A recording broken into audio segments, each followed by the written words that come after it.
প্রধানমন্ত্রীকে আমাদের সালাম জানায়েন। আমরা নিরিবিলি বস্তি ফাল্গুনিতে থাকি, আমাদের বাঁচতে হয়, আমাদের বাড়ি ঘর নাই।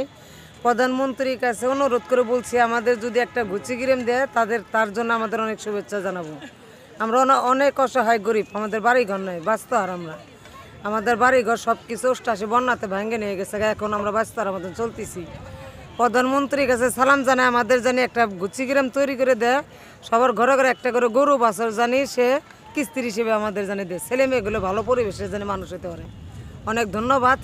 এই খবরটা সাংবাদিকের কাছে দিয়ে দিলাম, জানি প্রধানমন্ত্রী কানে যে পৌঁছা। আমি বলতে দেবে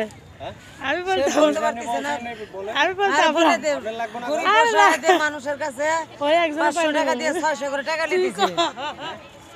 গরিব অসহায় আমরা মানুষ, ওই জায়গায় আমরা থাকি, সুদ ছাড়া আমাদেরকে টাকা পয়সা দেয় না, ব্যবসা করে খাইতে পারে। দেখে যে শহীদ মিলের ভিতরে পানি বেচতে নিয়ে আসছি, 1 কেস পানি আসছি সকাল 10টার থেকে, এখন বেলা বাজে 3টে, এখন 1 কেস পানি বিক্রি করতে দিচ্ছি না।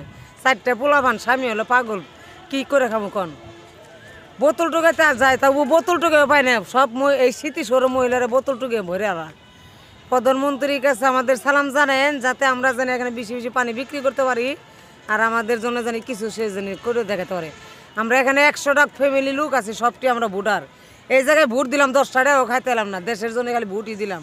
নামের নাগরিক, কামের নাগরিক নে। অনেক জায়গায় প্রধানমন্ত্রী ঘুচিগিরেম দিছে, টাকা পয়সা দিছে, কারো 1 কাটা করে সম্পদ লেগে দিছে, আমরা এখনো কিছুই পেলাম না। আজকে 20 বছর ধরে এই জায়গায় দিয়েছি। প্রধানমন্ত্রীর কাছে খবরটা আমাদের জানিয়ে দিন।